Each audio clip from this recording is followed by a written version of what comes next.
wabarakatuh. Tabikun.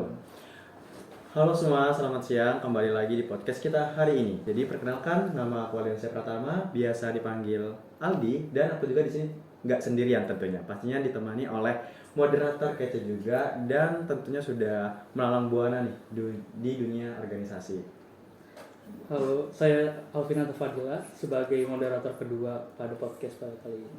Oke, pada kesempatan kali ini dalam podcast kita akan membahas topik yang sedang hangat di masyarakat, yaitu tentang kenakalan remaja.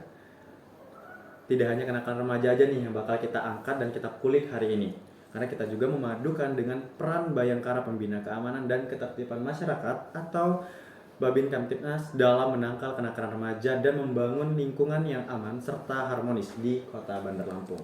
Iya, kita beruntung sekali hari ini karena ditemani oleh narasumber yang tidak hanya berpengalaman, tapi juga sangat peduli dengan isu sosial, yaitu Ibu Aito Afeni SH.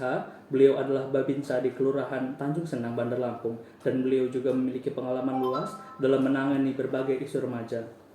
Ibu, kita memanggilnya apa nih Bu enaknya? Bu Feni aja. Iya, baik Ibu Feni. Terima kasih sudah bergabung bersama kami di podcast ini. Ya, kembali. Mungkin para penonton sudah nggak sabar nih untuk mendengarkan podcast yang seru ini dengan pembahasan utama mengenai kenakalan remaja. Baiklah, mari kita mulai untuk podcast kita pada hari ini. Oke, untuk Ibu Feni mungkin bisa cerita sedikit nih tentang apa sih Babin Kamtibmas dan juga bagaimana peran Ibu sehari-hari. Kalau kebetulan saya itu Babin Kamtibmas Kelurahan Tanjung Senang. Kenapa dibilang Babin Kamtibmas? Itu kalau bahasa keterannya itu kita itu adalah polisi kelurahan dan menyangkut kita di kegiatan kita sehari-hari itu menyelesaikan permasalahan yang kecil, yang besar itu selagi masih kita permasalahan itu yang masih bisa kita selesaikan belum ke ranah hukum kita selesaikan. Itu tugasnya Babin Kamtibmas dan mengayomi dan melindungi masyarakat yang ada di sekitar wilayah kita. Seperti kita ketahui di Bandar Lampung ini sekarang cukup banyak berita mengenai tawuran gitu, baik antar remaja atau para anak sekolahan gitu kita sebut saja. Nah, kalau dari pendapat Ibu sendiri, bagaimana sih tawuran yang sedang terjadi di Bandar Lampung ini? Sekarang tuh memang ngetren ya, kenakalan remaja itu sekarang memang lagi booming ya kan, berjalannya waktu yang kita lihat sekarang kan di medsos maupun di lingkungan sekitar tuh banyak sekali kan kenakalan remaja dan itu pun sangat mengganggu masyarakat kan. Terjadinya kenakalan remaja itu sekarang kan dia orang tuh punya geng-geng tersendiri. Betul. Ada yang namanya kalau geng tawuran itu dia Maxter ya, Tengkorak, itu ada bermacam-macam nama-nama keren-keren mereka dan itu pun mereka tuh ada persatuannya gitu loh. Dari tawuran itu sendiri mungkin banyak sisi negatifnya juga mungkin ya Bu ya, dari dampak dari tawuran itu sendiri bagi remaja-remaja yang ada di Kota Bandar Lampung. Nah, gini, kenakalan remaja itu dampaknya sangat banyak ya. Sangat banyak sekali. Dari saya cerita aja ya. Kita kan next ya, kita cerita. Kenakalan remaja itu sangat membuat resah masyarakat ya kan. Terus akibat dari kenakalan remaja itu banyak juga loh sanksi-sanksi hukumannya ya. Dari segi pidana, dari segi hukum pidananya tuh sangat masuk dan siapa bilang kenakalan remaja itu tidak ada bisa diproses hukum. Sudah Ada proses hukumnya, tapi dia sepertiga dari hukuman. Menyebabkan hilangnya nyawa seseorang ataupun lukanya seseorang gitu loh. Dan kenakalan remaja di wilayah Kota Bandar Lampung itu kita sudah banyak upaya ya dari kantor kepolisian itu menangani kenakalan remaja ini. Dari upaya yang ibaratnya 1x24 jam kita tahan dan selebihnya kita baru adakan pembinaan terhadap pelaku tawuran ataupun pelaku geng motor. Rumah tahanan sendiri apa sudah ada untuk khusus remaja? Kalau untuk kenakalan remaja yang sekarang ada dan siapa bilang kenakalan remaja tidak ada hukuman, tidak ada penjaranya, ada. Dan penjaranya itu ada di dua tempat, satu di wilayah TBT Teluk Betung Timur dan satu lagi adanya di wilayah Teginenang. Dan faktor-faktor yang bisa menyebabkan kenakalan remaja khususnya tawuran atau geng motor itu adalah faktor yang pertama adalah keluarga. Terus faktor yang kedua lingkungan sekitar itu sangat Itu. Jadi untuk orang tua ya, kita next untuk ke depan biar anak-anak kita tidak melakukan kenakalan remaja seperti tawuran atau geng motor itu harusnya adanya perhatian dari orang tua. Itu yang sangat utama. Contohnya, lu pulang sekolah jam berapa? Harus dilihat. Ataupun kalau perlu kita jemput. Nah, karena apa? Anak-anak tawuran ini, kenakalan remaja ini, itu pengaruhnya apa? Setelah kita selusurin dan kita pertanyakan kepada mereka, apa sih penyebab kalian itu bisa melakukan tawuran segala macam? Terus apa yang mereka hasilkan? Maksudnya tuh apa yang mereka dapat dari situ? Satu, mereka mencari jati diri. Yang kedua, mereka bilang, ya gue mau cari jati diri. Terus yang ketiga, gue faktor orang tua gue. Kan kebanyakan setelah kita sharing ya, orang tuanya bercerai, orang tuanya kurang perhatian. Nah, itu yang paling utama yang saya bilang tadi itu adalah keluarga. Next ada lagi. Jadi biasanya nih pelaku tawuran itu kan selalu adanya live ya, di live. Nih gue tawuran nih. Nah, dia kasih live ya, maksudnya ada yang live, ada yang divideokan dan diviralkan. Untuk para remaja yang memiralkan ataupun yang mengajak untuk melakukan tawuran, itu akan dikenakan undang-undang IT. Halo guys, jangan, untuk para remaja jangan bangga setelah tawuran kalian mengadakan live ataupun sebar-sebar video, itu akan kita ancam dengan hukuman undang-undang IT.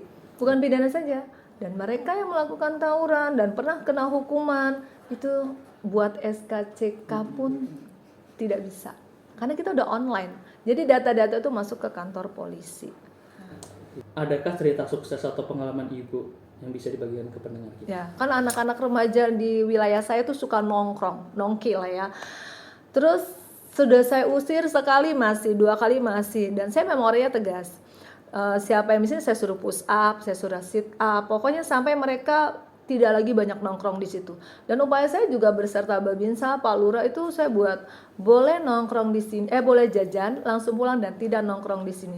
Pertama masih, kedua masih, dan ketiga pun masih. Alhamdulillah berjalan waktu mereka sudah tahu kalau sudah saya lewat dia orang pasti lari. Nah itu upaya. Terus yang kedua next, saya kumpulkan pelaku-pelaku tawuran yang ada di wilayah saya, bukan di SMK-nya aja, bukan di sekolahan Gajah Mada aja, di lingkungan saya tuh banyak juga yang mantan-mantan ex pelaku tawuran, itu saya kumpulin.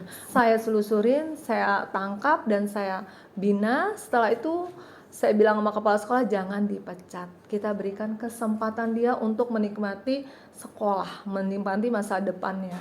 Akhirnya berjalan waktu, anak-anak ini next yang berapa orang ini alhamdulillah, dan satu alhamdulillah sudah tamat sekolah. Itu saya buat grup The Gang Flower. Jadi Gang Flower saya itu khusus yang bekas-bekas anak ex tawuran yang kenakalan, pernah menjadi penakalan remaja. Dan itu alhamdulillah kalau untuk di grup di sekolahannya udah saya bina dengan pelatihan PBB, ya kan, baris berbaris, kegiatan yang positif. Dan untuk yang lain ya kita buat, kita nasihati, kita beri motivasi, dan alhamdulillah sekarang yang pelaku-pelaku ex tawuran itu sangat-sangat sudah bersih, maksudnya sudah sadar. Justru mereka yang membantu saya untuk kalau misalnya Bu ada mau tawuran di sana, ya sudah kita usir, bagaimana caranya biar mereka tidak masuk wilayah kita. Informasi sekecil apapun berguna. Ya, jadi mereka saya buatin geng, yaitu geng The Flower. Itu bekas-bekas orang-orang yang ex tawuran, yang remaja-remaja yang bekas tawuran. Sebagai garda terdepan ya Bu ya, dari di tengah-tengah masyarakat gitu untuk menjaga keamanan lingkungan. Bagaimana Babin Kantip Mas nih Bu merespon secara aktif permasalahan tawuran yang terjadi di Kota Bandar Lampung, khususnya di wilayah Tanjung Senang sendiri Bu? Dapatkah Ibu ceritakan sedikit nih kepada kami strategi konkret yang telah diimplementasikan oleh Ibu dan tim untuk menangani dan mencegah terjadinya konflik antar remaja di lingkungan sekitar? Itu tadi saya kan udah bilang, tadi kita rangkul, kita buat yang pelaku-pelaku administrasinya, maksudnya penggerak. Kayak kalau kata kita tuh admin itu penggeraknya, kalau bahasa keren itu mereka tuh admin. Nah, admin inilah kuncinya di admin. Nah, jadi kita kemarin yang itu tadi saya ceritakan tadi, kita merangkul mereka, membuat geng. Saya sampai buat di Tanjung Senang itu The Flower, yaitu tadi mantan ex pelaku kenakalan remaja. Dan kalau upaya-upayanya tadi yang saya bilang tadi, kita melakukan tindakan disiplin di sekolah, melatih PBB gitu loh. Kalau untuk di sekolah ya, kalau untuk yang lain ya kita berkumpul, next sering kita kumpul, kita ngobrol. Kalau minta ada informasi, di mana lagi ada tawuran?